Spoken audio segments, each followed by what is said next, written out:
Hi, I'm Jenny, and this is Sherry Tolbert. She's going to be talking to us a bit about franchises. So, Sherry, I was wondering, how do I know if a franchise is right for me, or any business owner?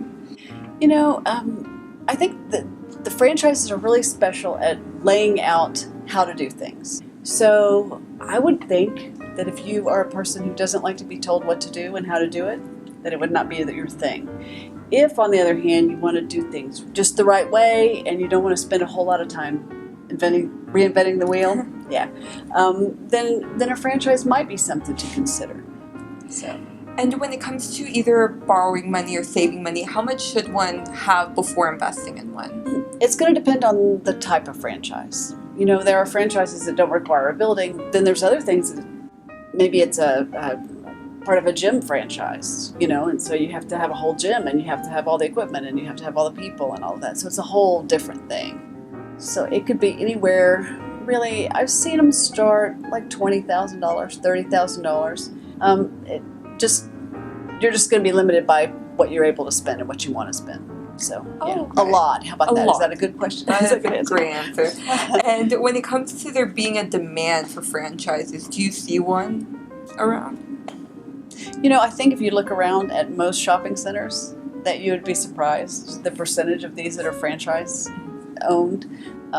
It's a big investment, and a lot of times the rent is the biggest part of the issue. If they're in a nice shopping center, that's a lot to overcome. Mm-hmm. Yeah. And you kind of want to step back and say, okay, if I'm just selling something, how many of these do I need to sell just to pay the rent? That's a good question. How much of a crowd am I going to need to get? So, would you say that there's a lot of competitors when it comes to franchising? Well, I think, one, that's part of when you choose your location. You're not going to, if you have a hamburger franchise, you're not going to be next to a hamburger franchise, and certainly not one that's any better than yours or more interesting than yours.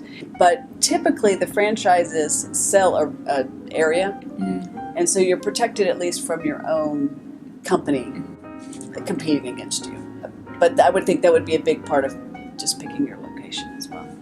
And would anyone need, like, I guess, background, like entrepreneur experience, or how would you view that?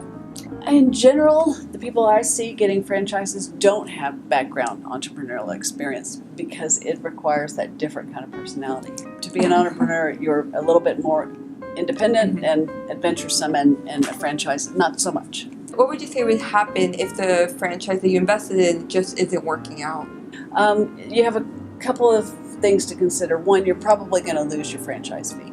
But a lot of times the franchises will be willing to buy those back and resell them. You're going to lose your money.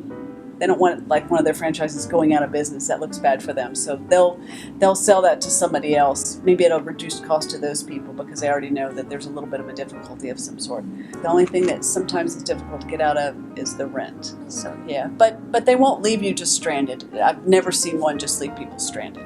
There is something to work out, but the franchise or leaves with money and you do not. So well, yeah, there's that catch. And well, thank you, Sherry, for answering these questions. I hope we got to inform you all a little bit. Thank you, and we'll catch y'all next time. Thanks.